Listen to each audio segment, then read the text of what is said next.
Բարև ձեզ, այսօր Արարատ մամուլի ակումբի հյուրն է Քրիստինե Հալաջյանը, ով հասարակական գործիչ է, բլոգեր եւ համարձակ հայ կանայք բարեգործական կազմակերպության նախագահն է։ Նշեմ, որ Քրիստինեն 44 օրյա պատերազմի ժամանակ եւ 44 օրյա պատերազմից հետո առ այսօր մեծ օգնություն է ցուցաբերում պատերազմից տուժածներին, անհայտ կորած զինծառայողների ընտանիքին եւ առհասարակ մեր հայրենակիցներին։ Բարև ձեզ Քրիստինե ջան, շատ շնորհակալ եմ, որ ընդունեցիք մեր հրավերը։ Շնորհակալություն, պատիվ ունեմ։ Քրիստինե ջան, կուզեի մեր խոսակցությունը սկսենք ամեն դեպքում ձեր կազմակերպած CNN-ի դիմաց ցույցի մասին, այսինքն ինչպես դուք կարողացաք միայն կին կազմակերպել այդպիսի ահռելի նստացույցեր եւ ցույցեր։ Նախ պետք է շեշտեմ, որ CNN-ը դա սկիզբն է շարժումների հաջորդականության եւ դա միայնակ չեմ արել։ Իմ կողքին եղել են լավ ընկերներ, ես նրանց անունները բազմաթիվ անգամ տվել եմ եւ այնտեղ կային եւ իրավաբաններ եւ քաղաքացիություն հասկացող անձինք, օրինակ Գուրգեն Մկրտչյանը, Դոնալդ Վիլսոն Բուշը եւ շատ ընկերներ, որոնք զբաղվում են անվտանգության հարցերով եւ այլն։ Ընդհանրապես միայնակ այդպիսի ահռելի բան կազմակերպել հնարավոր չէ, բայց սակայն երբ որ դու արդեն ես գաղափար, հավաքվում են այն մարդիկ, ովքեր որ այսպես ասած խմբավորվում են գաղափարի շուրջ։ Եվ շատ հեշտ գտնվեցին այդպիսի մարդիկ, մենք միասին որոշեցինք, ծրագրավորեցինք եւ ամեն մեկս գիտեր իր գործը։ Եվ գիտեինք նաեւ միաժամանակ, երբ որ պետք էր միասնական խորհրդակցել, ծրվել ու ամեն մեկ էլի անում էր իր գործը։ Այնտեղ կային նաեւ Արաբո ջոկատի ուրեմն Սարգիսը, որը զբաղվում էր անվտանգությամբ իր տղաներիդ միասին, եւ նրանք ծրված են 70,000 մարդ, հնարավոր չէր ասենք պահել, որ կոնֆլիկտներից հեռու, հա, թեկուզ իրար մեջ էլ կարող էր կոնֆլիկտներ լինել, մանավանդ որ մեր բոլորի ներվերը այդ օրերին լարված էր եւ նրանք ամենուրեք էին մեր տղաները եւ նրանք նայում էին անվտանգությանը։ Դրա համար գիտեք ինչ ես նկատել եմ, որ հայերը այդպիսի պատասխանատու պայերին, երբ որ միասնական են լինում, նրանց շատ հեշտ է կազմակերպելը։ Եթե հատկապես կա գաղափար եւ կա ծրագիր։ Եվ մեր ծրագիրն այսպեսին էր, մենք պետք է ստիպեինք Ամերիկան Միացյալ Նահանգների մամուլը խոսեր դրա մասին։ Եվ հենց ընտրեցինք CNN-ը, որտեղ առաջին CNN-ը նա ինքը ուրեմն կապեր ուներ Թուրքիայի լոբիստների հետ եւ նրանք տալիս էին շատ սխալ ինֆորմացիա, լրատվություն եւ երկրորդ մենք նաեւ գիտենք, որ նրանք շարունակելու են դա անել, քանի որ թուրքական լոբիստները շատ հստակ աշխատում են CNN-ի հետ։ Մենք որոշեցինք, որ CNN-ն առաջինը լինելու, ով ծնկի պիտի գա ճշմարտության առջև եւ նրանց պետք է հետևեն մնացածը, քանի որ CNN-ը նաեւ հեղինակություն ունի բոլոր միջազգային լրատվությունների մոտ։ Եվ մենք հենց դրա համար CNN-ի շենքը վերցրեցինք, գերեվարեցինք։ Սկզբից նրանք կարծում են, թե մենք պետք է ուղղակի ցույց անենք, գնանք տուն եւ այսպես անցնի, ինչպես միշտ։ Նրանք չէին սպասում, որ կարող է լինել նստացույց։ Նստացույցները ընդհանրապես Ամերիկայի Միացյալ Նահանգներում դա այսպես ասած ոչ ճիշտ, ոչ հաճախակի հանդիպող բան է, հազվադեպ բան է։ Եվ նաեւ այդ ամենը կազմակերպվում էր կորոնավիրուսի շրջանակում, երբ որ արգելված էր ամեն տեսակ ցույցեր, այո։ Եվ իսկ փակել մայրուղիներ, փակել փողոցներ, դա լսված բաներ, որ ասենք կարելի էր անել այդ քանակությամբ մարդկանցով եւ անել դա Վաշինգտոնը, որտեղ մենք իհարկե այսպես ասած ցույցերը տեղափոխեցինք ուրիշ տեղեր, միայն չսահմանափակվեցին Լոս Անջելեսով, եղավ եւ Նյու Յորքը, եւ Վաշինգտոնը եւ այլ ուրեմն ստեյթներ։ Եվ երբ որ մենք CNN-ի շուրջը կազմակերպեցինք եւ հասանք մեր նպատակին, մենք դրեցինք հստակ ծրագիր, ինչ ենք ուզում, եւ մենք հստակ նրանց ներկայացրեցինք, մենք ինչ ենք ուզում, ու մենք ուզում ենք, որպեսզի Արամ ուրեմն ներողություն Արմեն Սարգսյանին մեր նախագահային հրավիրեն ինտերվյուի եւ նաեւ ճիշտ լրատվություն ապահովեն եւ ռեպորտերներ ուղարկեն Արցախ, որպեսզի այնտեղից նրանք ճիշտ տեղեկանան ինչ իրոք կատարվում։ Եվ մենք հստակ պահանջներ ենք դրել։ Նրանք չէին ցանկանում դա անել։ Նստացույցից հետո հաջորդ օրը մեզ սկսեցին արդեն մեզ հետ բանակցել քաղաքապետարանը, Լոս Անջելեսի քաղաքապետը, council member-ները եւ այլն, եւ շատ լարված բանակցություններ էր գնում։ CNN-ի մոտ շատ լարված բանակցություններ են գնացել։ Նույնիսկ ասեմ, որ ոստիկանություն էր եկել, գնդեր էին եկել, որպեսզի լինեն ձերբակալություններ։ Իսկ այնտեղ ամբողջ հայկական համայնքներ։ Քանի օր դուք այնտեղ մնացիք։ Ես CNN-ի մոտ 2 օր ենք մնացել, երկրորդ օրը երեկոյան նրանք այսպես ստեղի տվեցին եւ սկսեցին լրատվություն տալ։ Մենք CNN-ի հենց բիլդինգի մոտ վազող տարերով տեսանք, որ արդեն սկսեցին գրել, ժողովուրդը այդտեղ ուրախացավ, բայց դա մեզ համար հաղթանակ չէր եւ մենք ուրեմն սպասում ենք, որ քաղաքապետը, քանի որ մեզ հետ բանակցում էր, ճիշտ է, եկել են ոստիկանական գնդեր եւ մենք կարողանում ենք մեր այդ փոքրիկ ուրեմն հանձնաժողովը մեր, որ կազմակերպում էր այդ ամեն ինչը, կասել պասեցնել ամեն տեսակ, ասենք, ձերբակալություններ, կարողանում ենք պահել այդ ուժը, սակայն այնտեղ կային 8-ից 9 գնդեր, ոստիկանական գնդեր, որոնք եկել են ձերբակալելու։ Իսկ քանի որ այնտեղ հայկական համայնքներ, այնտեղ կային երեխաներ, կային տարեցներ, մենք ուղղակի չենք կարող դա թույլ տալ, բայց սակայն հանձնվել էլ չէինք կարող եւ երկու քարերանքում ենք մնացել, շատ բարդ էր, բանակցությունները դրա համար եմ ասում շատ լարված էր։ Ես հիշում եմ, որ մենք երբ որ քննարկում ենք ինչ անենք հաջորդը, հետո ինչ անենք, ինչպես բանակցենք եւ այլն, ես նկատեցի, որ դողում ենք բոլորս, անխտիր բոլորս։ Եվ ես եւ մյուս անդամները մենք ուղղակի մեր ձեռքերը դողում էին, որտեվ 70,000 հոգու պատասխանատվություն ենք մենք կրում ընդամենը մի 4-5 հոգով եւ իհարկե այնտեղ եղան սադրանքներ եւ այլն։ Մի խոսքով, բայց մենք հասանք արդյունքի։ Քաղաքապետը, այո, քաղաքապետը ասեց, ինչ եք դուք ուզում։ Մենք հստակ ասեցինք, մեր ծրագիրը սա է։ Մենք CNN-ին նամակ ենք ուղարկել, նրանք չեն կատարել պայմանները, դրա համար մենք եկել ենք այստեղ ու մենք այդպես ենք վարվում։ Մենք միշտ ուղարկում էինք նամակ պաշտոնական, տալիս ենք այն ժամանակ պատասխանելու եւ հետո գնում էինք ու անում ենք մեր արածը եւ նրանք գիտեին։ Կային տեղեր կային, որ նրանք միանգամից արդեն հանձնվում էին, էլ ցույցի կարիք չէր լինում, այսինքն կան հաղթանակներ, որոնց մասին չի իմացվել, ուղղակի մենք գրել ենք իրան կարել մենք մի խոսքով անցել ենք հաջորդին, հաջորդ այսպես ասած նշանակետին։ Եվ մերը մեզ ասեց, քաղաքապետը մեզ ասեց, որ ինչ եք ուզում։ Մենք հստակ ներկայացրեցինք ինչ ենք ուզում, ասեց, ես ամառ ավելին կանեմ։ Ես կհրավիրեմ ուրեմն մամլո ասուլիս։ Բոլոր մամուլին կհրավիրեմ, ոչ միայն CNN-ին, այլ ամբողջ մամուլը, եւ մենք այնտեղ մենք կներկայացնենք մեր դիրքորոշումը եւ կբարձրացնենք այս հարցը, որպես նրանք ճիշտ լրատվություն ապահովեն, գոհ եք մեզանից։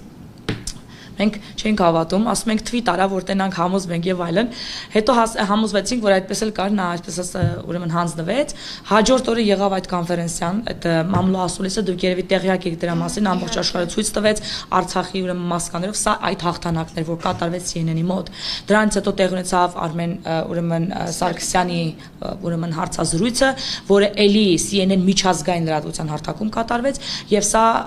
ամերիկահայերի հաղթանակների արձանագրության առաջին փաստերն էին։ Դրանց հաջորդեցին իհարկե LA Times-ը։ LA Times-ը մենք հատուկ ընտրեցինք, որտեղ այդ ժամանակ հենց այդ օրերին շատ վիրավորական հոդված հրապարակեցին հայերի մասին։ Եվ իրանք իրանց թիրախավորեցին, այսպես ասած, մեր ուշադրությունը այսպես ասած դարձավ իրանց կողմը, եւ մենք գնացինք LA Times, այսպես ասած, եւ էլի նամակ հղեցինք նրանց եւ ասացինք, սա է մեր պայմանները, դուք պետք է հերքեք, դուք պետք է հեռացնեք այդ հոդվածը, հերքեք այդ հոդվածը, որովհետեւ նրանք մեզ անվանում էին, այսպես ասած, terroristներ, մոտապես բառը չեմ հիշում, այդ իմաստով այսպես մի բան, հայերի community-ին, մեր community-ին էին համար, որովհետեւ մենք փակում էինք ֆրիվեներ եւ այլն, մեզ փորձում էին ոչ ճիշտ լույսի տակ ներկայացնել, եւ ես չի կարող դա թույլ տալ եւ մենք հանձնաժողով նստեցինք մտածեցինք ինչ անել եւ որոշեցինք որ մենք պետք է հեռացնեն այդ հոդվածը ժխտեն դա ներողություն խնդրեն հայ համայնքից եւ նաեւ դնենք մեր պայմանները որ LA Times-ը պետք է ռեպորտեր ուղարկի Արցախ եւ այլն եւ սկսեն ճիշտ լրատվություն մատուցել որովհետեւ նրանք նույնպես սխալ ինֆորմացիա են մատուցում LA Times-ը ավելի խելացի գտնվեց, հենց նույն օրը հանձնվեց, նստացվեցի կարիք չեղավ, չնայած այնտեղ 50,000 հոգի էլի հավաքվել էր, ժողովուրդ էլի եկել էր Նրանք անմիջապես այո, եւ արդեն վախ կար բոլոր լրատվության միջոցների մոտ եւ նրանք մեզ հարցեցին չեք ուզում։ Մենք ասացինք մենք ուզում ենք որ մի հատ Zoom board դնեք եւ դուք քննարկեք այս հարցը մասնագետների հետ։ Մենք սովորական, ասենք, համայնքի ներկայացուցիչներ ենք, միգուցե մենք հարցախորությամբ չենք հասկանում։ Դուք հրավիրեք մասնագետ Հայաստանից, դուք հրավիրեք մեր դեսպանին Ամերիկայի, դուք հրավիրեք մասնագետեր եւ ներմուծվեք այս հարցի մեջ, որովհետեւ LA Times-ը արխիվային, ուրեմն մամուլ է, նրա թերթերը արխիվացվում են, այսինքն եթե մի 20 տարի հետո մեկը որոշի Արցախի պատերազմի մասին, ինչ որ մի բան հրատարակի կամ ինչ որ կարծիք ձևավորի, քաղաքական գործիչ, կոնգրեսմեն, սենատոր եւ այլն, նա գնալու է LA Times-ն է վերցնելու եւ սկսելու է կարդալ, New York Times-ն է վերցնելու, սկսելու է կարդալ եւ իր մոտ ձևավորվելու է թյուր կարծիք ինչ է իրականում կատարվել Արցախում եւ մենք պետք է դա պարտադիր փոխվեր եւ մենք դա պահանջեցինք մենք ասացինք որ դուք պետք է ուրեմն քննեք այս արցախորությամբ հասկանաք հարցի խորությունը եւ ճիշտ փաստագրական հոդվածներ հրապարակեք, որպեսզի Ամերիկայի հասարակությունը եւ ընդհանրապես բոլորը քաղաքական գործիչներ եւ այդ կարեւոր մարդիկ, որոնք օգտագործել են ձեր աղբյուրները, հասկանան հարցի խորությունը եւ ճշմարտությունը։ Եւ մենք հասանք դրան, նրանք արեցին այդ բորդը, մենք հրավիրել ենք մասնագետներ եւ Ամերիկայից պատմաբաններ եւ Արցախի հարցերով մասնագետներ, Սփյուռքի նախարարությունից հրավիրել ենք, այո, մենք հրավիրել ենք դեսպանին, այնտեղ ուրեմն հայդատի հանձնախմբի նախագահն էր, մենք չենք մասնակցել, մենք խոնարհաբար մերժել ենք մասնակցություն ունենալ, որովհետև մենք այդտեղ ուղղակի եղել ենք լսողի դերում, ես եմ եղել եւ Գուրգենն է եղել, մենք այդ ժամանակ արդեն Վաշինգտոն էինք թռել, մի հատ ես նկարի հրապարակեմ, մենք 4-ով հեռախոսներով նստել ենք, աշխատում ենք, դա հենց այդ պահն էր, որ Zoom-ը գնում էր այդ պահին Եվ մենք մի հեռախոսով մասնակցում ենք, մյուս հեռախոսով կազմակերպում ենք, որտեղ այդ օրը մենք արդեն Վաշինգտոնում ցույց ունեինք եւ լսողի դերում ենք պարզապես։ Սակայն այնտեղ շատ խորը ուրեմն բանակցություններ գնաց, շատ խորը հետաքրքիր զրույց գնաց եւ նրանք հասկացան ամբողջ Արցախի խորությունը, հարցի խորությունը եւ սկսեցին հաջորդ հրապարակումները իսկապես ներկայացնել ինչ է կատարվում Արցախում։ Թեև եղան հոդվածներ, որոնք իսկապես ուրեմն այնտեղ ադրբեջանացի ինչ-որ մի ժուրնալիստ կար, հենց իրենց LA Times-ի մեջ, որ փորձում էր ինչ-որ հոդվածներ դնել, սակայն քանի որ կար նաև ճշմարիտը, մարդ արդեն ուներ հնարավորություն հասկանալու իսկապես ինչ է կատարվում, եւ նրա հոդվածները նույնիսկ չէին ուրեմն այսպես ուշադրություն գրավում։ Կարևորը որ մենք ունենք ռեպորտյոր այստեղ, LA Times-ը ուղարկել էր այստեղ թե ինչ-որ ժուրնալիստի էր ինքը ռեկրուտ արել, եւ մենք իմացանք, որ LA Times-ը մեզ ասաց, որ ինքը ունի արդեն իր ռեպորտյորը, որը ինֆորմացիա է տալիս։ Այսինքն ոչ միայն ադրբեջանական ցակումով ինչ-որ ժուրնալիստ ունեն, այլ ունեն Հայաստանի հենց Արցախից ինչ-որ մի հատ ռեպորտյոր, որը կամ իրենք էին ուղարկի, կամ այստեղից էին ուղարկի իրան հրավիրել աշխատանքի, այո, որը որ տալիս է իրենց նկարներ, ինֆորմացիա եւ այլն, ինչ է կատարվում Արցախում։ Իսկ այն նահանգներում, որտեղ որ դուք ցույցեր եք անցկացնում, այդտեղ ադրբեջանցիները եւ թուրքերը առհասարակ շատ են։ Իրենք չէին փորձում կազմակերպել ինչ-որ բաներ, որը որ կխանգարեին ձեր ցույցերին։ Բնականաբար փորձում էին։ Գիտեք, Լոս Անջելեսը եւ Վաշինգտոնը պատմություն ունի բախումների, հայերի եւ թուրքերի միջեւ։ Երևի կհիշեք տարիներ առաջ Վաշինգտոնում տեղի ունեցավ, չէ, որ Էրդողանի թիկնապանները սկսեցին ծեծել ցուցարարներին, քրդերին եւ հայերին, հետո LA-ում հենց ամառը 2020 թվականի հուլիսյան դեպքերը, երբ որ ցույց էր կազմակերպվել, որին ես մասնակից չեմ եղել, չեմ գնացել այդ օրը, հայ դաշնակցական կուսակցության երիտասարդներն են կազմակերպել, եղան բախումներ, ինչպես կհիշեք երևի։ Եվ պատերազմի ժամանակ նաև այրեցին մեր դրոշը։ Այո, արեցին այդպիսի գործողություններ եւ ցույցերի ժամանակ բնականաբար նրանք չէին կարող հանգիստ նստել։ Կային այդպիսի իրավիճակներ։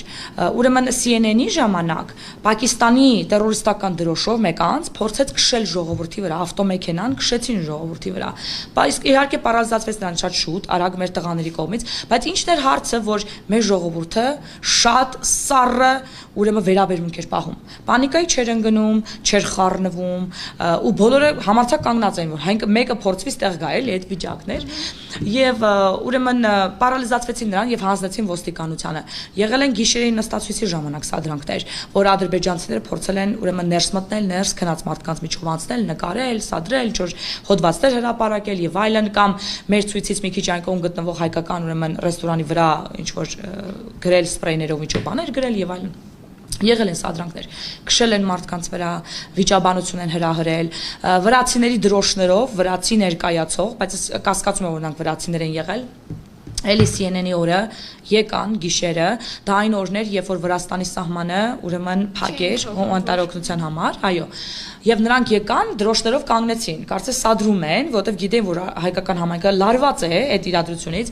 եւ ճիշտ ասած այնտեղ ես մենակ էի այդ ժամանակ, իմ խումբս գնացել էր հանգստանալու, գիշեր էր դա, ես հիմնականում մենակ էի մնում գիշերները մարդկանց հետ։ Բայց մնում եք այնտեղ։ Այո, ես երբեք տուն չեմ գնացել, ամբողջ այդ 44 օրվա ընթացքում ես հենց գիշերները մնացել եմ իմ ժողովրդի հետ, ոչ մի անգամ ես չեմ գնացել։ Ես միակն եմ եղել այդ խմբից, որ բացարձակ երբեք տուն չի գնացել։ Մյուսներին ուղարկում էի, մի 2 ժամ գնացեք քնեք, հետ եկեք, ռուժերն հետ վերականգնեք, բան, ես չէի կարողանում ոչ քնեի, ոչ այնտեղ լքեին, ասոտև ես պատասխանատվություն եի կրում նրանց վերաբերյալ։ Եվ այնտեղ ես մենակ էի, երբ որ նրանք եկան ուրեմն վրացական դրոշներով, ես զգացի հայ տղամարդիկ մի քիչ խառնվեցին իրար, ես ինքս եմ վազել այնտեղ, կանգնել տղամարդկանց միջև, փորձել հանգստացնել եւ ուղարկել վրացիներին։ Իհարկե ինձ այնտեղ միացան նաև սթափ գլխով մեր հայ երիտասարդները, որոնք ինձ ասին Քուրջան, դու գնա, դու գիտես գոգորձը, դու գնա բեմի մոտ, մենք հիմա այս հարցերը կլուծենք, եւ տղաները շատ արագ լուծեցին այդ հարցերը եւ հեռացրեցին վրացիներին։ Այնտեղ եղան նաև ուրիշ սադրանքներ, իհարկե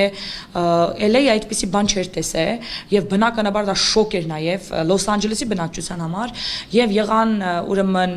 հիստերիկ պահեր հենց Լոս Անջելեսի համայնքի բնակիչների կողմից եւ եղավ այնպես որ թմրանյութերի ազդեցության տակ մի կին էր, էլի մտել մեքենավ քշում էր ժողովրդի վրա, չէ, ազգությամբ ամերիկացի էր կամ չգիտեմ հայ էր, չգիտեմ, սպիտակեր ինքը։ Մենք արդեն չենք խորանում ազգություն եւ այլն, կարևորը ուղղակի լիկվիդացնեինք վնասը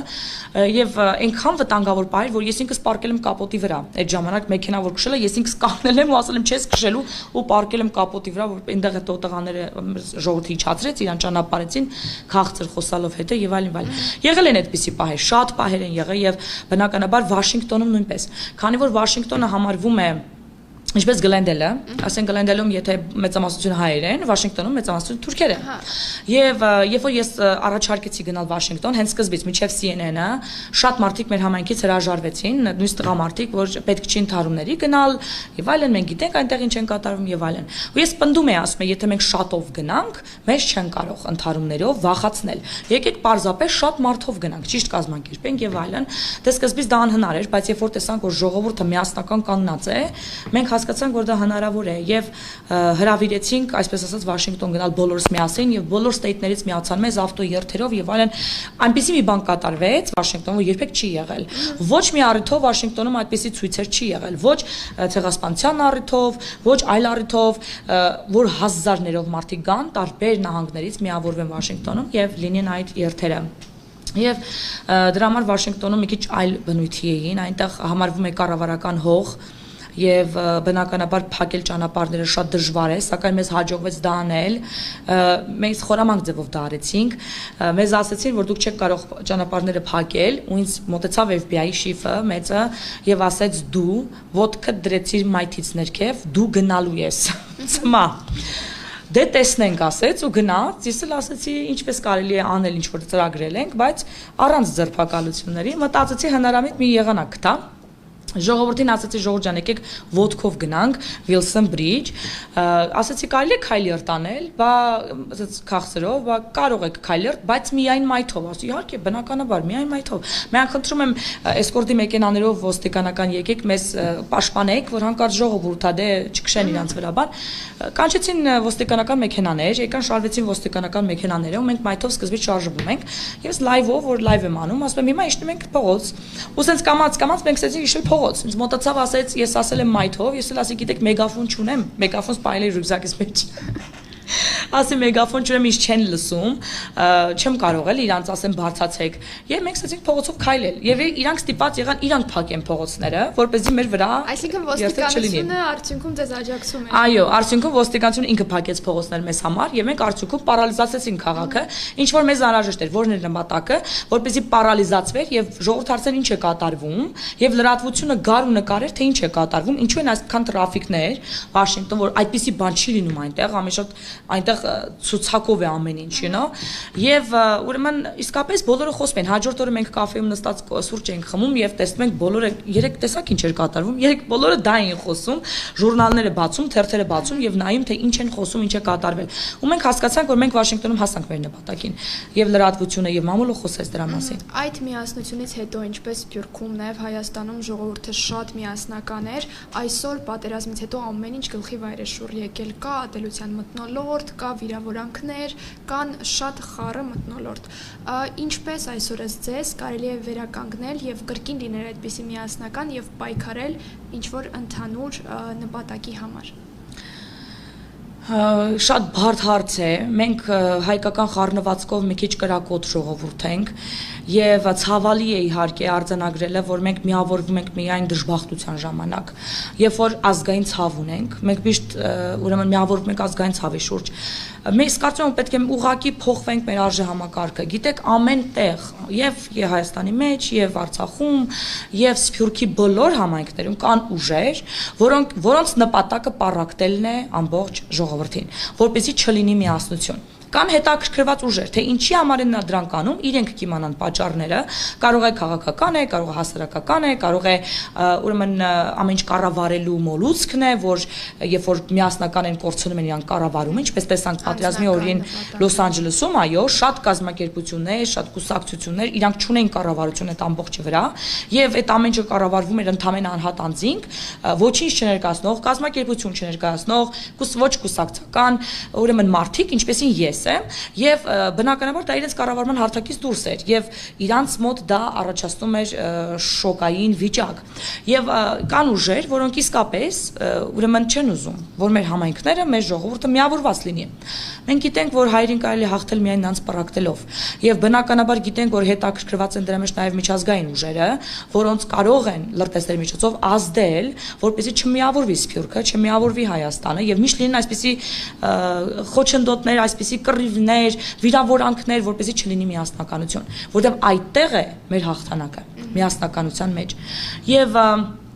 որպեսզի լինի միասնականություն, ես որ նայում եմ հետադարձ հայացք եմ նետում այդ ամեն ինչին, լինելով հենց անմիջապես մեջը այդ միասնականության,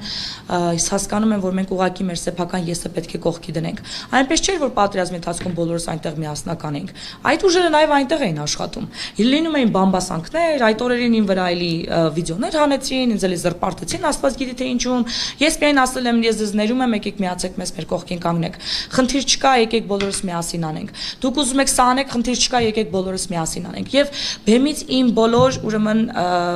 ինչ որ ես ասել եմ դա եղել, եկեք միավորվենք, եկեք բոլորս միասին անենք, բոլորս միտեղ լինենք, որպեսզի կարողանանք ուժ ներկայացնենք։ Պառակտումը մեզ ոչ մի օգուտ չի բերելու։ Կային մարդիկ, հիմա էլ կան մարդիկ, որոնց համար ես համար մեկ թշնամին եմ, որտեղ կարողանում եմ միավորել, երբ որ իրանք փորձում են պառակտել, բնականաբար հակադիր, այսպես ասած բևեռների վրա ենք, եւ թշնամական են վերաբերում ինձ։ Ես իրանց ոչ, իրանք ինձ համար խոչընդոտ չեն։ Հասարակ ձեզ շատ են թիրախավորում, ասում են նիկոլական, աղանդավոր, չգիտեմ, տարբեր բաներ են գրում, նաեւ գրել են ինձ, որ ես սատանիստ եմ, Եհովայի վկա եմ, չգիտեմ, թղթովգիժ եմ։ Ինչպես եք դուք դրանք կարդում եք առհասարակ այդ կոմենտները եւ ինչպես եք դրանց վերաբերվում։ Ես դրանց այո, կարդում եմ, հազվադեպ, բայց երբ որ ժամանակ եմ ունենում, ես ժամանակի շատ մեծ խնդիր ունեմ, որտեղ ես բացի այս գործունեությունից զբաղվում եմ նաև բարեգործությամբ, բլոգներով, իսկ բլոգներին պատրաստվել դեռ ժամեր է, երևի թե մարդը մեջն է գիտի, բացի դրանից ես նաև ունեմ բարեգործական ընկերություն, երեխաներ ունեմ, իմ սեփական բիզնեսն ունեմ, ես ժամանակի խնդիր ունեմ, շատ մեծ խնդիր ունեմ ժամանակի, եւ երբեմն չեմ հասցնում կարդամ, բայց լինում է, որ ընկնում է այսպես աչքովս, ես միակ ժպտում եմ, ծիծաղում եմ, եւ դա ինձ վստահեցնում է, որ ճիշտ ճանապարհով եմ գնում։ Եթե դու չունենաս քեզ ատողներ, չունենաս քեզ նախանձողներ ու թշնամիներ, ուրեմն ինչ որ մի բան այնպես չես անում։ Ես դրանով եմ առաջնորդվում։ Եվ երբ որ այն վրա թիրախավորում են, ասում եմ ճիշտ ճանապարհով եմ գնում, շարունակի նույն ձևով չշեղվես։ Ու ես Աստծո հետ շատ մոտիկ եմ, ես իրան շատ սիրում եմ ինքն էլ ինձ, այնպես որ ես այդպես բաներից իմ հոգեկան խաղաղությունը երբեք չեմ կորցնում։ Աստվածային խաղաղությունը միշտ ինձ հետ է եւ դա ինձ վրա չի ազդում։ Սակայն ուզում եմ ասեմ, որ կան այդպիսի մարդիկ եւ եղել են եւ պատերազմի ժամանակ էլ եմ այս իրավիճակն առնչվել։ Ես տեղի չեմ տվել։ Եթե ես տեղի կտայի այդ ամեն ինչին, ես գնայի մանր խոսակցությունների մեջ, հնարավոր է չներ այդ միասնությունը եւ պառակտվեր ամբողջ թիմը։ Հենց մեր թիմը պառակտվեր, մեր փոքրիկ խումբը որ անում էր եւ պառակտումը գնաց ժողովրդի մեջ, որտեվ դու քո էներգիայով, քո տրամադրությամբ վարակում ես ժողովրդին եւ ինչպեսին որ դու ես, այնպեսին եւ ժողովուրդն է որ քեզ հետևում է։ Դրա համար մենք ոչ մի ձևով ցույց չենք տվել մեզ հուսահատվել, չէ պարտված զգալ, հոգնել կամ էլ ուրեմն պառակտվել։ Եվ մենք միայն հաղթանակ, միայն միասնաբար, միայն իրար հանդեպ հարգանքով եւ սիրով։ Եվ պատկերացրեք, դա տարածվել ամբողջ ժողովրդի մեջ, այնպես միասնական ենք, որ ես մեկ լացում եմ նույնիսկ հիշելով այդ պահերը, թե ինչպես էին մեր գործարար ուրեմն ռեստորանի սեփականատերերը իրենց ռեստորան ուտելիքներ սարքում, բերում դնում բոլորին, որտեղ աշխատանքից մարդիկ գալիս էին այնտեղ, դպրոցից գալիս էին այնտեղ եւ չէին հասցնում հաց ուտեին, երբեմն ժողովուրդը կամ մնում էին գիշերներն այնտեղ եւ նրանց կերակրում էին կոֆե, ամեն ինչ բերում էին մարդիկ։ Մատրասներ, վերմակներ, նույնիսկ ավտոմեքենաներ բերում էին, կանգնացնում էին, բալանին տալիս, ասում էին քնեք մեջը։ Իրանք գնում էին, ավտոներն էին նույնիսկ տալիս, հետո մենք ընկնում ենք տիրոշն ենք ման գալիս, որ ասում բանալին ասում մեքենան է, մի խոսքով, այդքան վստահություն կար միմյանց հանդեպ, այդքան սեր կար, այդքան հոգատարություն կար, եւ դա գալիս էր մեզանից, մեր փոքրիկ թիմից, որտեղ մենք իսկապես իրար նվիրված ու վստահելի մարդկանցով ենք հավաքված միմյանց հանդեպ։ Եվ երբ որ լինում է պառակտում, դա նույնպես անդրադառնում է բոլորի վրա եւ ալիքի ձևով տարածվում է։ Հիմա ձեր անդրադառնամ ձեր հարցին, իսկ ինչ պետք է անենք, որ դա չկորցնենք։ Առաջին քայլը, որ ես կարծում եմ, դա պետք է մենք հասկանանք, որ մենք բոլորս հայ ենք եւ մի նավի մեջ ենք։ Եթե այս նավը խորտակվեց, մենք բոլորս ենք խեղդվելու։ Պարզապես մի կողմ դնենք մեր սեփական եսը եւ մտածենք ընդհանուր շահերից ելնելով, ոչ թե սեփական, այլ ընդհանուր։ Եթե ես առաջնորդվի սեփական շահերով, հենց թեկուզ այդ ուրեմն կազմակերպան ժամանակ, ես կուզենայի քնել, հանգստանալ ինչպես մյուսները, հաց ուտել, այո, ասենք կամ ասել լավ էս մի բան էլ դուք արեք, ես մենակ կգամ վերջում կմասնակցեմ, կամ գիտեք երեխաներիս ժամանակը, չէ, իմ շահի ինչն եմ, երեխաները, չէ, իմ երեխաների ժամանակ անցկացնել, բայց ես եղել ա օրեր, որ ես գնացել եմ ուղղակի չոքել եմ երեխեքիս կառավատի մոտ, գիշերները երբ որ գնացել եմ Երբ որ արդեն ծրվել են բոլորը տներով, հաջորդ օրը որոշել ենք ինչ անենք, մեր հաղթանակին հասել ենք, ունեցել եմ 1 օր գնամ, ասենք թե մի քանի ժամ երեխաներից տեսեմ նորից գնամ, ուրեմն պլանավորելու գործընթացի։ Ուրեմն այդ բա որ եկել եմ, իրանք արդեն քնած են եղել, ես եղել եմ շատ հաճախ, ուղղակի ծնկի եմ իջել երեխաներից անկողնու մոտ եւ լացել եմ ու ներողություն եմ խնդրել, որ ես իրանց մի կողմ եմ դրել այս պահին, քանի որ այս պահին մեր ազգը մեր կարիքը ունի։ Եվ ես սեփական շահս մի կողմ եմ դրել։ Իմ թիմի անդամները իրենց սեփական շահը մեջ Գուրգեն Մկրտչյան 4 երեխա ուներ, մեկը նորածին, իր երեխային ամեն ինչին մի կողմ դրած, կնոջը մի խոսքով մասնակցել, իսկ Վաշինգտոն իր կնոջ հետ էր եկել, նորածին երեխային թողել իրենց մամայի մոտ, այս տեսակ նվիրված ենք եղել մենք, սեփական շահը մի կողմ դնելով։ Ես կարծում եմ մենք պետք է մեր սեփական եսը մի կողմ դնենք եւ վերադառնանք մեր հոգեվոր արժեքներին։ Մենք որպես ազգ կորցրել ենք մեր հոգեվոր արժեքները եւ անում ենք այնպիսի բաներ, որ հարիր չէ մեր ազգին։ Ես չգիտեմ, ուղղակի անհնար է պատկերացնել, ինչպես կարելի է հարձակվել ուրեմն մարդկանց վրա, ինչպես կարելի է դավաճանել զինվորին, ինչպես կարելի է գողանալ զինվորի բաժինը, զենք չհասցնել ժամանակին, օգնություն չգնալ ժամանակին, վիրավոր զինվորի համար մեքենա չգտնվի, որպես դրան տեղափոխեն հիվանդանց։ Սա ես չեմ համարում սա հայեցի։ Ես զարմանում եմ, ինչպիսի արժեքների անկում է գրանցվել մեզ մոտ, որպես հասարակություն, որպես ազգ, որ մենք այսօր ընդունակ ենք դարձել նման բաների։ Ինձ համար սա ուղղակի զարմանալի է։ Ես չեմ կարող դա ընդունել։ Եվ ես կարծում եմ, որ առաջին քայլերից մեկը, որ մենք պետք է անենք, վերադառնանք մեր հոգևոր արժեքներին, վերադառնանք մեր ազգային արժեքներին եւ ձևավորենք ազգային գաղափարախոսություն։ Ինչ ենք ուզում, հստակ ծրագիր, ինչ է պետք անել, հստակ ծրագիր եւ արդյունքի հասնելուց հետո ինչ պետք է անել, առաջ ինչ պետք է անել եւ հետո ինչպես որ մենք ցույցերն ենք կազմակերպում։ Ուրեմն նամակը գրում ենք, գնաց, չպատասխանեցին, հաջորդ քայլը սա է։ Գնացինք, չտվեցին, հաջորդ քայլը սա է։ Չարեցին, հաջորդ քայլը մենք արդեն ունենք ծրագրած 10 քայլով ծրագիր ունենք մենք։ Եվ հիմնականում առաջին, երկրորդ, երրորդ քայլից ամեն ինչ կանգնում էր, որտեղ հաղթանակը տոնում էր։ Մենք ազգային այդպիսի ծրագիր պիտի ունենանք։ Եվ Սփյուռք եւ Հայաստան միասնական գործելով, իրենց սեփական շահերը մի կողմ դրած, ազգային գաղափարախոսության շուտ համախմբված, հոգեվոր արժեքների վրա հիմնված հասարակություն։ Շատ գործունեություն պետք է տարվի մեր հասարակության վերադարձնելու դեպի իր հոգեվոր արժեքները։ Հոգեվորականությունը շատ մեծ գործ ունի այստեղ անելու։ Եկեղեցիները բոլոր, եւ ավետարանական, եւ առաքելական, եւ ուրեմն կաթողիկ եկեղեցիները Իրանք պետք է մշակեն ծրագիր, որպեսզի ժողովրդին մոտեցնեն Աստծուն, մոտեցնեն հոգևոր արժեքներին, որպեսզի սերը, միասնականությունը, նվիրվածությունը, անդավաճան լինելը, իրար կարեկցելը, իրար հանդեպ բարություն անելը, իրար իրավիճակի մեջ մտնելը դառնա նորմ մեր հասարակության մեջ։ Այստեղ ես արդեն 20 օր, 25 օր Հայաստանում եմ, ես ուղղակի ապշում եմ, մենք իրար չենք կարողանում տանենք։ Պարզապես չեն կարողանում։ Ես սա ականատես եմ ընտանիքների մեջ, երբ որ ես ընտանիքների մեջ եմ գնում, ինձ խնդրում են գալ իրենց ընտանիք, աղոթել իրենց համար եւ այլն։ Ես ականատես եմ լինում այդպիսի բաների։ Մենք ուղղակի չենք կարողանում պարզապես տանել իրար։ Ազգային ժողովը հստակ ներկայացուցություն է, թե մենք այս պարագայում, այս իրավիճակում ինչպիսի հասարակություն ենք։ Այն ինչ որ մենք տեսնում ենք ազգային ժողովում, սա ամբողջ մեր ազգի մեջ է։ Իրենց աշխատանքի մասին իմիջիալով շատ վատ կարծիք ունեմ, շատ վատ կարծիք ունեմ։ Ձևավորված ազգային ժողով, ես արդյոք այդ կարծում եմ, եթե այդ ուժերը մտնեն ազգային ժողով, ուղղակի անտանելի է լինելու որևիցե եւ չի շարժվելու սելը տեղից։ Ես գիտեի, որ դա այդպես է լինելու է։ Եվ հիմա ոնց որ դու փորձես քշես ու կողքից ցեն քաշեն քո մազերը, ռուլը, ձեռները, փորձեն տորմուզի վրա իրանք ոտը դնեն, հելեն կապոտին, որ տեսադաշտը փակվի, չի կարելի։ Չէ՞ որ մենք այս նավի մեջ բոլորս միասին ենք։ Ես կարծում եմ ուղղակի ամեն մեկ իր մեջ ուժ պիտի գտնի, ասի եկեք մի հատ հասկանանք մենք ինչ ենք ուզում անենք։ Այս ազգին ուր ենք տանում այստեղ, չէ՞ որ միլիոնավոր մարդկանց կյանք է կախված մեր բանակցություններից, մեր ընդունած օրենքներից, մեր ընդունած արտաքին քաղաքականության ծրագրից։ Պետք է փոխենք ազգային ժողովը նորից ընտրություններ կազմակերպել, Այդ կարծում եմ, որ մենք ուղղակի մեզ պիտի փոխենք։ Մենք կարող ենք, գիտեք ինչ, ասում է Էյնշտեյնը, ասում է,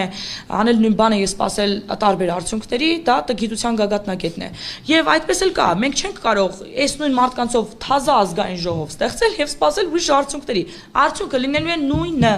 Մենք պետք է ուղղակի փոխվենք էությամբ, ամեն մեկը իր հերթին, ես, դու, մնացածը, ամեն մեկը ինքը իր վրա պատասխանատվություն պիտի վերցնի երկրի մեջ մթնոլորտ փոխելու, ազգին դեպի հոգևոր արժեքներ վերադարձնելու, դեպի բարոյական ավելի հասարակություն ձևավորելու, տարբեր ծրագրեր, հոգեբանը հոգեբանական սեմինարներ պիտի անի, ուսուցիչը պիտի դա դպրոց տանի, ուրեմն զինվորականը դա իր զինվորների մեջ պիտի բերի, քաղաքական գործիչը պիտի դա տանի ազգային ժողով, դա պիտի տանի ուրեմն նախարարություն, ամեն մեկը պիտի ինքը հասկանա, որ ես հայ եմ, ես հոգևոր արժեքներ ունեմ, ես չէ որ ես քաղաքակրթության գենը իմ մեջ գենոֆոնդը կրող մարդ եմ, ժողովրդի սերունդ եմ, ես պիտի գիտակցեմ ես ով եմ, վերջ Աստծո ծրագրերի մեջ ներառված ազգ եմ, չէ որ Հայաստանի մասին գրված է, հայերի մասին գրված է Աստվածաշնչում, Երեմիա 51:27-ի խոսքը հայերի մասին է, ինչ որ փորձում են ջնջել հիմա։ Այո, եւ դա փորձում են չեղարկել այդ խոսքերը, չի լինելու։ Աստված մեր ժողովրդին նախասահմանել է շատ մեծ ծրագրի համար, որի մասին գրված է Երեմիա 51:27 խոսքի մեջ։ Մենք մեծ գործ ունենք անելու։ Եվ այս ամեն ինչ, որ մենք տեսնում ենք ֆիզիկական, դա հոգևոր է, որ կատարվում է։ Եվ ամեն ինչի հետ հոգևոր արժեքներ են։ Ես հոգևոր մարդ եմ, ես ուրիշ ձև եմ նայում աշխարհին, եւ կարծում եմ, որ մենք պիտի ուղղակի փոխվենք։ Ամեն մեկս մեր հերթին փոխվենք։ Եվ դա սկսելու է Աստվածաշունչ կարդալով։ Եվ դա սկսելու է եկեղեցիների ձևափոխմամբ, որ եկեղեցիները ինք պիտի հասկանան, որ իրենք պատասխանատվություն են կրում այս ժողովրդի հոգևոր եւ բարոյական արժեքների համար եւ հոգևոր սննդի, հոգևոր ժառանգության, հոգևոր հասարակություն լինելու մեջ եւ երբ որ ամեն մեկը գիտակցի պատասխանատվությունը, քաղաքական գործիչը, վարչապետը, նախարարը, ընդդիմության գործիչը, ամեն մեկը գիտակցի իր դերը եւ իր կարեւորագույն դերը, բոլորն էլ կարեւոր ընդդիմադիրներն ունեն կարեւոր դեր, հասկանում եք։ Իհարկե։ Չէ որ նրանք բալանսը պիտի պահեն երկրում, ոչ թե խանգարեն, այլ ասեն ինչու է խնդիրը եւ բերեն լուծում։ Այո։ Եվ եթե դու մենակ ասես ինչու՞մն է խնդիրը դու չունես լուծում, դու միայն խնդրի մի մասն ես։ Եթե դու բերում ես խնդիրը եւ ասում ես ահա սրա լուծումը, այդ ժամանակ իշխանությունը կասի ճիշտ լուծում է, եկեք քվեարկենք։ Ուրեմն կա հստակ ծրագիր, ուրեմն կա հստակ ուղղվածություն։ Բայց եթե ասվում է խնդիրը եւ դու դառնում ես խնդրի մի մաս, մեծ մաս, եւ այդ խնդիրը ավելի ես մեծացնում եւ չունես դրա լուծումը, դա ուղղակի մեզ պետք չէ։ Հատկապես այս պահին, երբ որ մեր ազգը ապրում է այսպիսի ծանր ստրես, այսպիսի ծանր իրավիճակում է հայտնվել, ուղղակի չգիտեմ ինչ բառով նկատեմ խոզություն է մեր կողմից ամեն մեկս այսպես մեզ պահելը։ Ես դա չեմ հասկանում, ես հակադրվում եմ դա հասկանալ, ես չեմ ուզում դրան հավատալ, որ դրան կանողը հայեր են։ Եթե նաև մի փոքր կրկին անդրադառնանք թիրախավորման թեմային, Գյումրիի մայր Հայաստանին վերադառնանք կրկին այդ մասին շատ է խոսվել, դուք եք խոսել, ԶԼՄ-ները գրում էին, Նիկոլի Աջակիցը կոչ է անում քանդել մայր Հայաստանը եւ այլն տարբեր վերնագրեր եղան։ Եթե դուք իմանայիք, որ այս խոսքերից հետո կլինի այս արդյունքը, նորից կառաջարկեիք դա։ Այո, որովհետև հիմա ասեմ, դա իմ շատ սիրելի թեմաներից մեկն է։ Նախ առաջի խոսքը գնում է Գյումրիի մայր Հայաստան արձանի մասին, ոչ թե Երևանի։ Երևանի մայր Հայաստան արձանը, ես կարծում եմ շատ գեղեցիկ գլուխգործեց է եւ ճիշտ է ներկայացնում հայերի մայր կերպարը, հասկանում եք, կանանց եւ մոր կերպարը։ Նա վեհ է, կանգնած է, ունի հպարտ հայացք, բարոյական կերպարով է ներկայացված եւ ունի սուր իր ձեռքին, այո, ուժ ունի։ Այսինքն նա կանգնած է իր ժողովրդի, իր ձախուկների, այսպես ասած, հա, իր երեխաների մամուսու կողքին։ Այսինքն նա ներկայացնում է հայ կնոջ կերպարը, որ ես ընդունում եմ։ Սակայն Գյումրիում ինձ ասացին սա մայր Հայաստանի արձանն է, ես ուրիշ բան էի սպասում եւ ես տեսնում եմ լրիվ ուրիշ բան։ Ես տեսնում եմ մերկ մի կին, կրծքերը բաց, ոտքերը բաց, կանգնած, ինչ որ կոս հավաքած, ինչ որ հեթանոսական, հռոմեական ինչ որ մի արձան, որ մեզ չի ներկայացնում։ Մեր կանայք միշտ ինչպեսին է մայր Հայաստանը Երևանի, չէ՞, ասես ոնց որ գլխաշոր կապած, ինքը գեղեցիկ, կոս հավաքած, ինչ որ մազերով, կրծքերը բացած, ինչ որ մի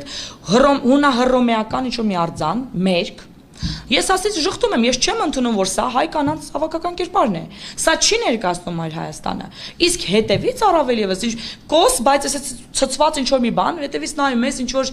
գազանի է նմանվում այդ արձանը, երկկողմանի արձան է, ես կարող եմ ասել, մի կողմից մերկ կին է, մյուս կողմից որ գազան է ներկայացնում։ Եվ ասել դա Մայր Հայաստանի արձանն է, ես եմ ընդունում որպես վիրավորանք։ Եթե ինչ-որ մեկը ասում է, որ մենք վիրավորվել ենք մեր արձանին բան եք ասել, այդ դեպքում ես էլ վիրավորվում եմ, որ կիսա գազան, կիսա մեր կինը ներկայացնում որպես Մայր Հայաստանի կերպար։ Ես դա չեմ ընդունում։ Այսինքն ինչպիսի թասիբով ընտանիք մարդ պիտի լինի, որ ասի սա իմ կնոջ կամ իմ մոր հավաքական կերպարն է ներկայացնում այս արձանը եւ խիստ վիրավորված եմ, որ ինչ-որ մեկ այն վիրավորել է։ Ես չեմ գտնում, որ դա ինչ-որ կգտնվի այդպիսի հայ, որ կասի դա։ Ես ուղղակի դրա համար ասում եմ, եթե հիմա էլ էլի ասեն նույն բանը։ Ես բացարձակ չեմ փոշմանել իմ ասածից։ Եվ ասում եմ, այո, ինքը ունի ամեն տեսակ արձան, ամեն տեսակ սիմվոլ ունի իր էներգետիկ դաշտը։ Եվ ունի իր ազդեցությունը տարածաշրջանի վրա։ Ես շատ եմ ուսումնասիրել այդպիսի բաներ, ես արդեն ասացի, որ հոգևոր մարդ եմ, եւ նույնիսկ Աստվածաշնչում մենք քրիստոնյա ազգ ենք, չէ՞։ Եթե երբևիցե բացած լինենք Աստվածաշունչը, կտեսնեինք, որ այդպիսի արձաններ ունեցել են ազդեցությունը ժողովրդի ճակատագրերի վրա։ Լի է Աստվածաշունչը այդպիսի բաներով։ Եթե սիմվոլիկայի մասին դուք նշեցիք, ուզում եմ միանգամից դրա մասին էլ խոսենք, դրոշը, գերբը եւ օրհներգը։ Այդ երեք նշանները, որի մասին այսօր շատ են խոսում, տարբեր բաներ են ասում, ինչ որ մեկը հավանում է, ոմանք ասում են պետք է փոխենք, նաև դրա մասին էլ կասեք, այդ մեր երկրի երեք կարևորագույն նշանները։ Ես կարող եմ ասել հիմնի մասին, ես երբեք չեմ, ասես սիրտս չի կպե մեր հիմնին, որտեղ լացուկոց է ու պատերազմի մասին է, պատերազմի համար գնա, կռվի եւ այլն։ Ես կարծում եմ, որ մենք կարող ենք ունենալ լավ հիմն, որ ավելի ճիշտ բնութագրի մեր հայ ազգին։ Ես չեմ ուզում իմ հայրենիքին խեղճ անվանեն, ես չեմ ուզում, որ մեր հիմնը լինի պատերազմի մասին, որովհետեւ գիտեք ինչ, ինքս դնում է պրոֆրեյմյան, հոգեբանության մեջ այսպիսի տերմին կա, որ կոչվում է պրոֆրեյմինգ, այսինքն դու նախորոք դնում ես այն, ինչ հետո պիտի կատարվի, այսինքն դու հոգեբանորեն տրամադրվում ես դրան, ծրագրվում ես, այո, դրա համար։ Եվ սա պրոֆրեյմինգ է, որ մենք միշտ պետք է պատերազմենք, միշտ պետք է զոհեր ունենանք, միշտ պետք է լացելով, արցունքներով ինչ-որ դրոշ կարենք եւ ինչ-որ բաներ անենք, եղբայրներ կորցնենք եւ խեղճ հայրենիք փրկենք։ Ինչի համար։ Չենք կարող մենք հերոսական, մեզ նկարագրող, իսկապես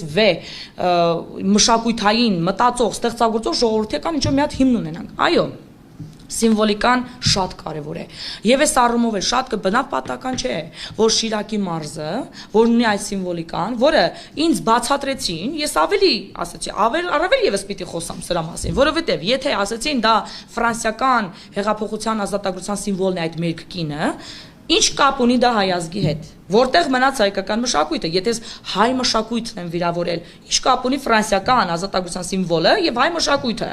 Ինչ կապ կա դրա մեջ։ Եւ երկրորդ ասում են հետևի արձանն էլ, դու ճիշտ ես, դա Նեմեսիս կուրքն է, հետևը, Նեմեսիս ուրեմն դիցաբանության աստվածն է, ինչ նշան։ Դերություն, ինչը նշանակում է նա կուրք է։ Հունական դիցաբանության կուրք է։ Շիրակի մարզ։ Այո, եւ ինչ կապ ունի հունական դիցաբանության կուրքը,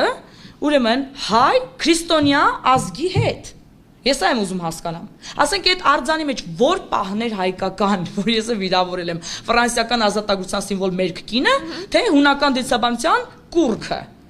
Որն էր քրիստոնյա հայկական այս ամբողջ պատմության մեջ։ Այո, ես դրանց վիրավորվում եմ։ Եթե իրանք ասում են դա մշակութային գործոն է, դու չես հասկանում։ Ենթադրենք ես արվեստից ոչինչ չեմ հասկանում եւ դա իսկապես մշակութային գործոն է։ Ուրեմն տարեք դրեք թանգարան, մարդիկ թող գան, ով որ հասկանում է, եսեք իմ նման անգրագետները չգնան, եթե ենթադրենք չենք հասկանում, բայց ես հասկանում եմ մշակույթը շատ լավ եւ ասեմ ես շատ սիրում եմ բարձր մշակույթ։ Ես ամեն երկիր գնալուց, ամեն քաղաք գնալուց հիմա այլ մարզեր որ գնում եմ, առաջինը թանգարան եմ եթում։ Եվ հետաքրքրվում եմ, այս մարզը ինչա կոչվել է անունով, այս քաղաքը ինչ հիմքեր ունի, ինչա կատարվել այս քաղաքում։ Ես հետաքրքրվում եմ պատմությամբ, հետաքրքրվում եմ մշակույթով, ես ուզում եմ հասկանամ տեղանքը։ Եվ ենթադրենք, բայց ենթադրենք չկա այդ ամեն ինչ, ես չեմ հասկանում, ուրեմն տարեք դրեք թանգարան, թող հասկացողը գնա նայի, Մայր Հայաստանի կերպարի տեղը դրեք այնպեսի մի բան, որ իսկապես ներկայացնի բոլորին, եւ հասկացողին մշակույթ, եւ չհասկացողին, բոլորին ներկայացնի։ Տեսեք, դուք անդադ ասում եք հայ կինը, հայ կնոջ կերպարը եւ ձեր բարեգործական հիմնադրամը նույնպես կոչվում է համարձակ հայ կանայք, կանանք, այո։ Ինչով է զբաղվում ձեր հիմնադրամը եւ մի քիչ էլ դրա մասին խոսենք։ Մեր բարեգործական հիմնադրամը հիմնվել է 2018 թվականին։ Ես միջև այդ անում եմ միայնակ է անում բարեգործություն, ասենք օգնում էի շատ մարդկանց, եւ ես հասկացա, որ ես միայնակ չեմ կարող շատ բան անել, բայց եթե մենք միավորվենք, բոլորս միասին կարող ենք ավելի շատ անել։ Նախ ժամանակի առումով իսկ թեթևանամ, երկրորդ ես ֆինանսապես ավելի շատ կարող եմ անել մեր ժողովրդի համար։ Եվ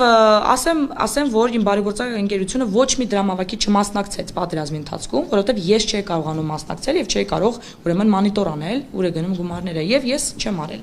Ֆանդրեյզ արել եմ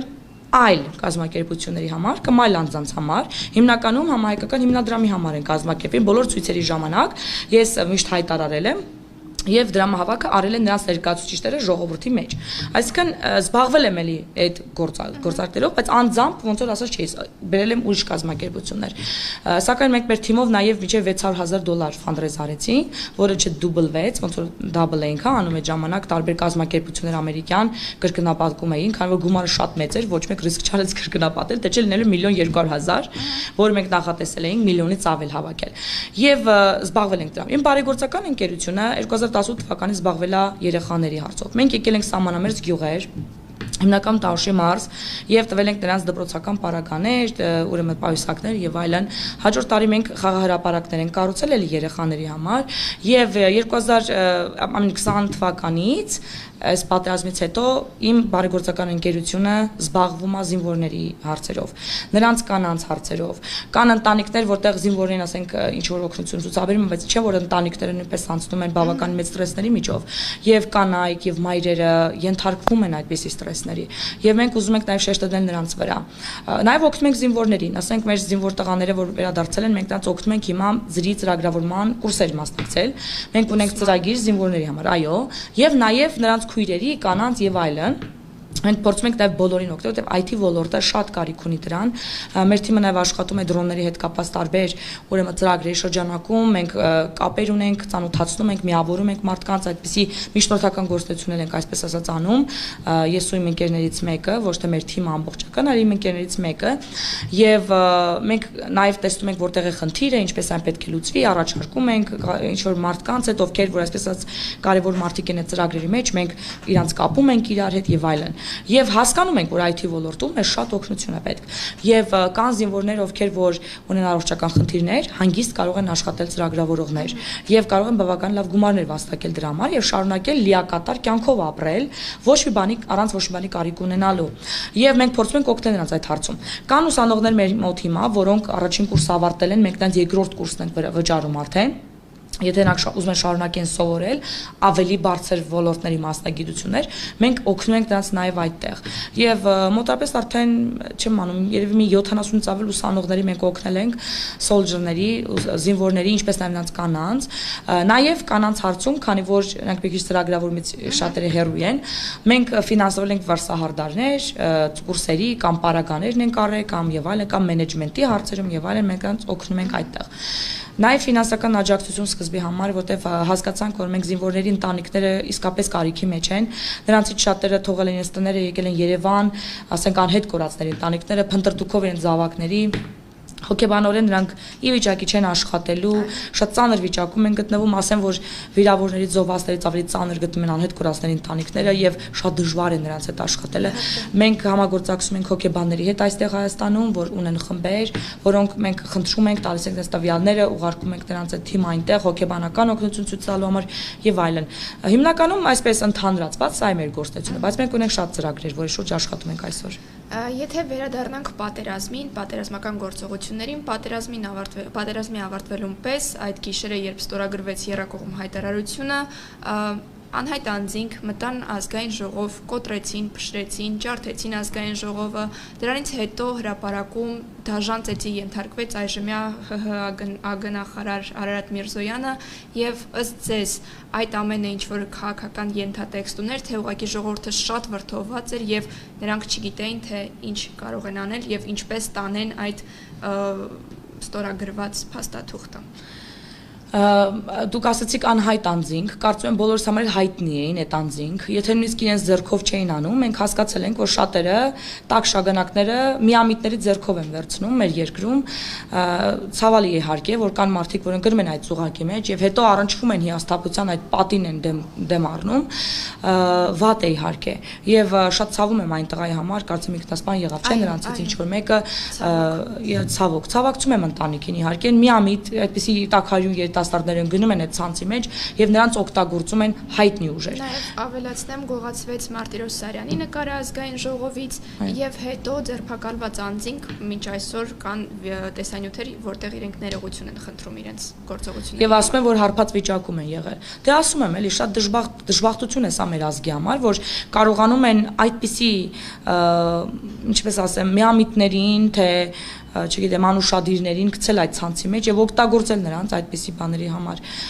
Ես կարծում եմ, որ շատ էլ հայտնի են այդ ուժերը եւ նրանք հստակ երևում են այսօր ձևավորված ազգային ժողովում եւ նրանց յետևում կանգնած ուժերի տեսքով, թե ովքեր են եղել այդ անձինք, ովքեր են եղել կազմակերպիչները։ Ոչ մեկի համար դա գաղտնիք չէ, ոչ մեկի համար։ Բոլորս գիտենք եւ շատ ամոթալի փաստերից մեկն էր, որ տեղ գտավ մեր պատմության մեջ։ Ինչպես հոկտեմբերի 27-ը, ինչպես մարտի 1, այնպես եւ դա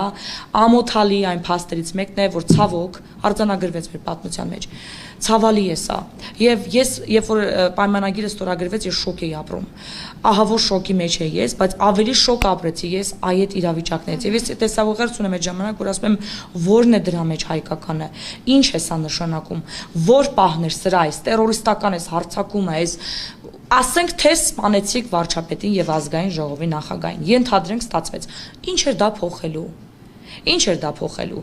Պայմանագրի ընթացքներ փոխելու, թե զինվորների կյանքներ յետ բերելու, այսինքն ինչի ենք մենք տրվում պանիկայի, կամ փորձում ստեղծել իրավիճակ, ասենք որ պանիկա է, խուճապի մատնվեք եւ այլն, եւ բերենք հասցնենք աղետի երկիրը։ Ցանկացած փոթորիկի ժամանակ պետք է պահել լռություն եւ խաղաղություն։ Ամենալուրջ եւ խաղաղ տեղը փոթորիկի ժամանակ այդ փոթորիկի մեջն է։ Ոչ թե շուրջը, այլ մեջն է։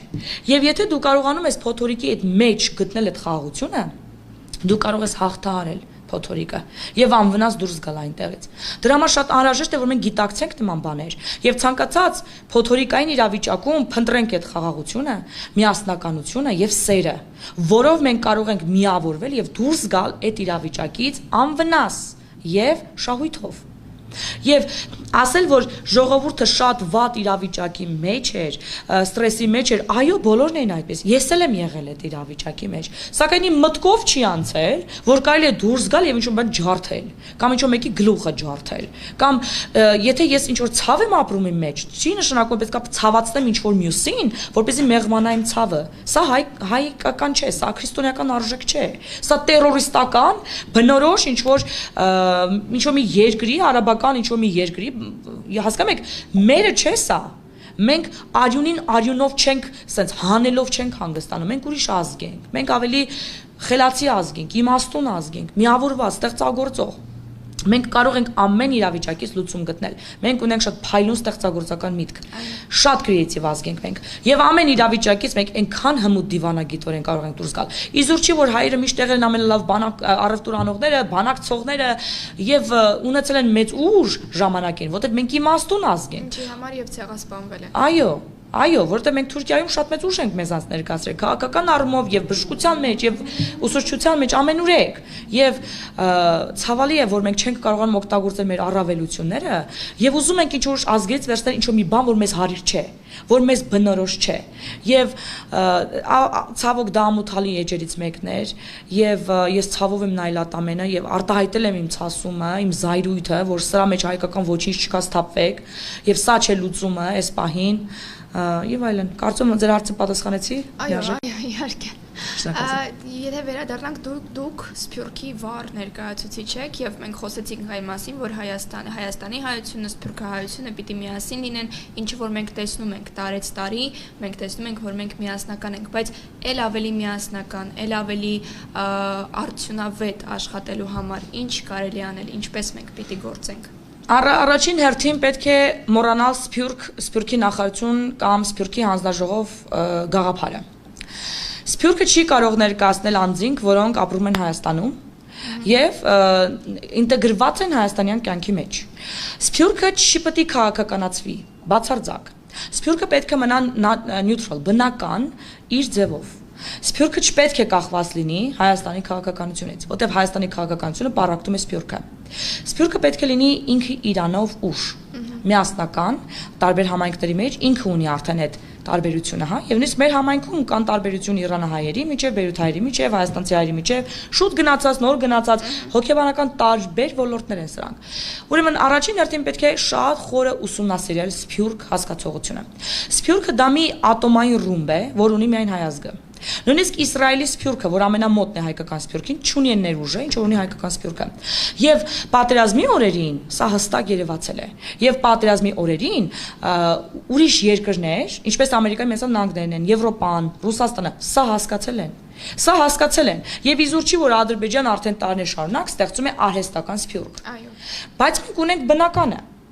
Աստված ինքն է ստեղծել այս սփյուռքը, այսպես ասեմ, հա, պահել է մեր համայնքները եւ միավորել է։ Ուրեմն ինչ պետք է անել, որպեսզի օգտագործվի այդ ներուժը, այդ ահռելի ռեսուրսը, որ ոչ մի բան այդտեղից չի արվում։ Առաջին հերթին պետք է ուսումնասիրել այն, շատ խորը, գիտականորեն, հոգեբանորեն, տնտեսապես, ֆինանսապես, մշակութային առումով, ամեն ոլորտից ուսումնասիրել սփյուռքը եւ ինտեգրել սփյուռքը եւ Հայաստան կամուրջներ ստեղծել եւ մշակույթի մեջ, եւ ֆինանսների միջև, եւ տնտեսության մեջ, եւ ուրեմն գործարքների միջև, եւ նաեւ հոգեբանորեն Այսինքն մեր երեխաները շփվեն Հայաստանի երեխաների հետ, փոխանակման ծրագրեր լինեն, ինչպես արվեց, բայց շատ մեծ մասշտաբի չի արվում։ Սա պիտի լինի մեծ մասշտաբի։ Հասկանում եք, որպեսզի այդ կամուրջները ստեղծվեն, անհրաժեշտ է ստեղծել սփյուռքի, այո, պահպանել կապը, բայց անհրաժեշտ է ստեղծել սփյուռքի հանձնաժողով, որը բաղկացած չէ Հայաստանաբնակ, Հայաստանում միայն հոգեբանությունը հասկացող, Հայաստանի ներքին իրավիճակը հասկացող եւ ներքին քաղաքականության ինտեգրված անձանց կողմից։ Այն պետք է լինի հավաքված սփյուռքից։ Այսինքն պետք է լինի ինչ որ սփյուռքի մի հանձնաժողով, որը պետք է լինի բոլոր համայնքներից ստեղծված, ուրեմն ժողովրդի քանակի համաձայն։ Ամեն 100,000-ին ենթադրենք մի ներկայացուցիչ։ Պետք է լինի ինչ-որ մի պալատ, ինչ-որ մի, չեմ իմանում, կառույց, ինչ-որ մի բան, որով նրանք կարողանան կազմակերպել սփյուռքը եւ կապել Հայաստանի հետ։ Եվ պետք է այստեղի սփյուռքի հանձնաժողովը, ուրեմն գործություն ծավալի այնտեղի հանձնաժողովի հետ, որը կլինի անկուսակցական, ոչ մի կազմակերպություն չի ներկայացնի, կլինեն անձինք, որոնք ուղղակի անձինք են, որոնց կոմենտին համայնքը ինքն է ընտրում եւ առաջնորդում որպես իր ներկայացուցիչ։ Այսինքն համայնքի կողմից վստահություն վայելող, սեր վայելող, հարգանք վայելող եւ նրա ցավերով ապրող անձ։ Այսինքն համայնքը շատ ճիշտ հասկացող անձ։ Ես այսպեսի մի խոսակցություն ունեցել եմ Սփյուռքի այն ժամանակվա նախարար Մխիթարի հետ, Հայրապետյանի էր կարծեմ ազգանունը, եւ մենք քննարկեցինք այդ հարցը։ Ես ինքը ասաց, որ մենք ուղարկելու ենք մարդկանց, ովքեր կգնան այնտեղ, կուսումնասիրեն համայնքի խնդիրները եւ այլն, դա հեղափոխությունից հետո էր։ Ես առաջարկեցի նրանց, ասացի ավելի լավ տարբերակ է այնտեղից ռեկրուտ անել աշխատողներ, որոնք Հայաստանի բյուջեից ոչ մի բան չեն ակնկալի, իրանցով արդեն ֆինանսավորված կլինեն, իրանց գործով, իրանց տնով եւ այլն, եւ կարող են ձեզ օգնել հասկանալու համայնքի խնդիրները խորությամբ։ Այսինքն կլինեն համայնքի մեջ ինտեգրված անձինք, որոնք արդեն հասկանում են համայնքը, ոչ թե ժամանակ պիտի դնեն ուսումնասիրեն, այլ արդեն հասկանում են այդ խնդիրները եւ կարող են ձեզ ներկայացնել, ռեպորտ ձեզ ներկայացնել եւ դա բյուջեի վրա մի կոպեկ չի նստելու, քանի որ նրանք արդեն ինքնաբավ անձինք են, կարիք չունեն աշխատավարձերի։ Մի փոքրիկ շնորհակալագիր, որ իրենց տակ, իրանք շատ մեծ ոգևորությամբ կանեն։ Սփյուռքը շատ լավ է տրամադրված Հայաստանի հանդեպ։ Նա սիրում է հայ ժողովրդին եւ այն ցավը, որ Սփյուռքը հայն է ապրում, ուղղակի չեք կարող, դա միայն Սփյուռքում ապրողը կարող է հասկանալ։ Սփյուռքի ցավը, կարոտը, այդ տանջանքը, երկրից հեռու, երկրի ցավով, դուք չեք պատկերացնի, այստեղ կատարվում է փոքրիկ լու, ինչպեսի փիղ է թվում Սփյուռքում։ Ես օրինակ այնտեղից ասում եմ, վայ, այստեղ ցույց եղավ եւ անհանգստանում եմ, այստեղ եմ, ապրում եմ քաղաքի կենտրոնում, նայում եմ, այդ ցույցը ասում եմ, էս էր։ Բայց լրատվամիջոցները այնպես ճոխ են ներկայացնում, որ մեր սփյուռքայի տատիկ պապիկները պարզապես ինֆարկտի, ինսուլտի են հասնում այդ ամենը տեսնելով։ Հասկանու եք, լրատվամիջոցներն պետք է ճիշտ հոգեբանորեն ներկայացնեն։ Չի կարելի այդպես տանջամա անել մի ամբողջ ժողովուրդ։ Եվ իմ կոչս կլինի լրատվամիջոցներից սթափվեք։ Ստապվեք, որտեղ այս ամեն ինչը նայում են նաև ձեր տատիկ պապիկները, ձեր ազգը վերջի վերջո։ Եթե նրանք չլինեն, եթե նրանց սուփորտը չլինի, նրանց սփյուռքային ռեսուրսները չլինի, Հայաստանը չի կարող շատ հեռու գնալ։ Հայաստանի ուժը, ներուժը Սփյուռքի մեջ է։ Սփյուռքի գործոնների եւ ռեսուրսների մեջ է։ Մենք ունենք շատ լավ մասնագետներ Սփյուռքում եւ դրոնների հարցում։ Դուք չեք պատկերացնի ինչպեսի գիտնականներ ունենք, որ այսօր աշխատում են ռազմաարդյունաբերության ոլորտում եւ համարվում են առաջնակարգ բարձրակարգ մասնագետներ եւ տեխնոլոգներ հենց այդ ոլորտում աշխարհում։ Ու մենք սա ունենք ամեն տեղ։ Մենք ունենք եւ տնտեսագիտության մեջ, եւ սոցիալական հարցերի մեջ։ Չէ, մենք այստեղ չունենք welfare system, ասենք սոցիալական ինչ որ սիստեմա չկա։ Ես զարմանում եմ, ասենք թե որ այստեղ ինչ որ զինվորը թուղթ ա ուզում, առնչվել եմ, քանի որ զինվորների հետ իմ բարեգործական առնչվում է, թուղթ ա պետք, ու զինվորին ասում են գնա Արցախից այս թուղթը բեր։ Չկա սիստեմա, չկա, ասենք, ինֆորմացիոն բազա, որտեղ այս ամենը ներմուծված է, եւ սոցիալական կազմակերպության աշխատողը կարող է պարզապես մուտք գործել բազա եւ այդ փաստաթուղթը պահանջել, ուզել email-ով, լավ, եթե բազան չկա, email-ով հարցում ուղարկել եւ այդ զինվորը ստիպված չլինի հասնի Արցախ, որտեղ շատերն անցից կան, որ չունեն այդ գումարը։ Այստեղ այնտեղ ամեն փաստաթուղթի համար գնալու գալու համար կամ չունեն այդ հոգեբանական իրավիճակը, որպեսզի կարողանան նորից մտնեն Արցախ եւ բերեն այդ փաստաթուղթը, հասկանում եք։ Սա կան շատ զգայուն հարցեր։ Պետք է լինի այդ բազան, չունի այդ բազան Հայաստանը։ Ես ամենայն դեպս եկել եմ այդ եզրակացության, միգուցե ունի ես չեմ տեսնում, այսինքն լավ չի օգտագործվում։ Ասենք իմ նման մարդը, որ սկսում է առնչվել, սկսում է կասկածել, որ բազա գոյություն ունի, հասկանում եք։ Իսկ մենք ունենք մասնագետներ սոցիալական տարբեր կազմակերպությունների, որոնք պրեզիդենտներ են կամ ամենագլխավոր աշխատողներն են, որոնք մենեջ են անում, այսինքն կառավարում են բարձրակարգ հասարակական, ուրեմն բազաներ եւ կազմակերպություններ ամբողջ աշխարհի համար, ամենից երկրի տվյալ ստեյտի եւ այլն։ Չենք կարող արդյոք հրավիրել նրանց, որպեսզի կան ստեղծեն այդ բազան, թրեյն անեն այստեղի մասնագետներին եւ աշխատացվի այդ բազան։ Նույնը ռազմարտությունաբերության ոլորտում, նույնը տնտեսության առումով, տնտեսագիտական ոլորտում, նույնը դատավարական համակարգում խայտարակ իրավիճակ է։ Ես կողքից նամ ամաչում եմ։ Ես նույնիսկ չեմ ուզում ասեմ, թե ասենք իմ ամերիկացի ընկերները հարցնում են ինչ է կատարվում, եթե այնք դատաիրավական դատարանների վար մեկ-մեկ որ նայում եմ, կամ ազգային ժողովի նիստը, ես ամաչում եմ, ասեմ ինչ է կատարվում։ Եվ ասում եմ, այս շատ խորը քաղաքական հարցը չեք հասկանա, անցնում եմ, որտեղ ավելի բարդ է բացատրել է դա, քան թե ասենք չբացատրել է, սենց ասեմ։ Բայց մենք ինքներս հասկանում ենք, թե ինչ է կատարվում։ Բնականաբար չեմ կարծում։ Ես չեմ կարծում, որ նույնիսկ աշխատանք է արվում հասկանալու համար հոգեբանորեն ինչ է կատարվում։ Ես այսօր չեմ տեսնում հոգեբանական հանձնաժողովներ, որոնք աշխատում են հասկանալու սոցիալական հասարակության հոգեբանական վիճակի մասին եւ խմբերի բաժանելով նրանց աշխատանք տանեն նրանց հետ։ Այսօր այս հետ պատերազմյա շրջանում պետք է լինեին անվճար սեմինարներ ամեն տեղ, ինչպես դուրս գալ ստրեսից, ինչպես օգնել ստրեսի մեջ գտնված հարազատին, բարեկամին, ընկերոջը, թրեյն անել։ Այսինքն մեր ամբողջ հասարակությունը կարող վերածվի հոգեբանի։ Մենք փոքր երկիր ենք, գիտեք, այնքան շուտ դա կարելի է կազմակերպել։ Եվ կազմակերպել, որպեսզի ընկերը իմանա իր ընկերոջ ինչպես օգնություն ցուցաբերի հոգեբանական, ծանր իրավիճակում, հա?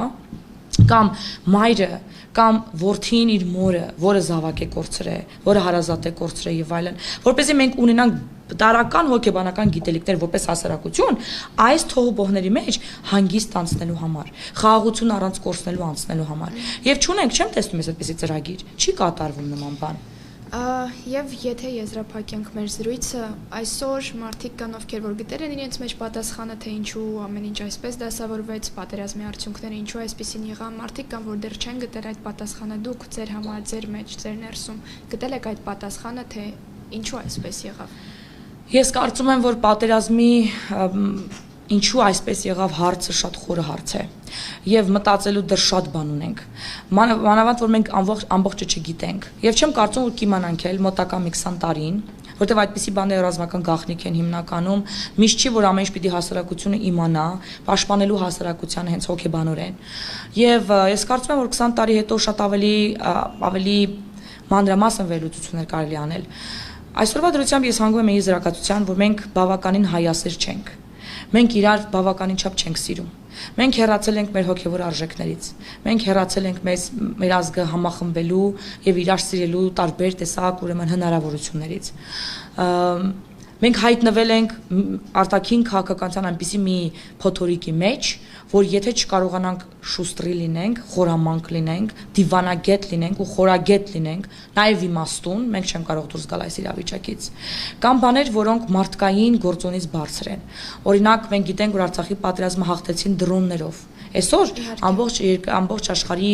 տարբեր երկրներ իրենց ռազմաարդյունաբերության շեշտը դրել են դրոնների վրա։ Ինչու՞, որովհետև տեսան չկատարվեց Արցախում։ Այո, եւ Թուրքիայի տնտեսությունը այդ իմաստով այսօր շատ այո, առաջատար է։ Այո։ Այո, եւ մենք կռվում էինք ՆԱՏՕ-ի երկրորդ անդամ երկրի հետ, դժվար է նրանց հաղթելը։ Եվ հասկանալ, որ մարդը չի կարող կռվել տեխնիկայի դեմ, ուրեմն պետք է առաջնային մենք մղենք այդ ոլորտը Արդյոք մենք դասեր քաղել ենք պատմությունից։ Արդյոք կան այդպիսի բաներ, որ արվում են, ես չեմ տեսնում։ Չեմ տեսնում։ Ուրեմն մենք իրար բավականաչափ չենք սիրում։ Մենք միգուցե հասկանանք խնդիրը, բայց եթե մենք բավականաչափ իրար չսիրենք, մենք չենք կարող հասնել արդյունքների։ Ես ցավով եմ սա ասում, իսկապես ցավում եմ, որ մենք այսքան իրար չենք սիրում։ Հոգևոր արժեքների։ Գալիս եմ կանգնում եմ այն արմատների արմատին, հոգևոր արժեքներ։ Մեր հոգևորականությունը մեծ գործ ունի այսօր անելու։ Շատ շնորհակալ եմ Կրիստինե ջան զրույցի համար։ Ես գիտեմ, թե դուք ինչքան զբաղված եք, բառիս բուն իմաստով 5 օրից դուք վերադառնում եք ԱՄՆ եւ ես ուրախ եմ, որ դուք կարողացաք այսօր հյուրընկալել մեզ։ Շնորհակալություն հրավերքի համար։ Իսկ ես հիշեցնեմ, որ այսօր Արարատ մամուլի ակումբի հյուրն էր Կրիստինե Հալաջյանը։ Շնորհակալություն։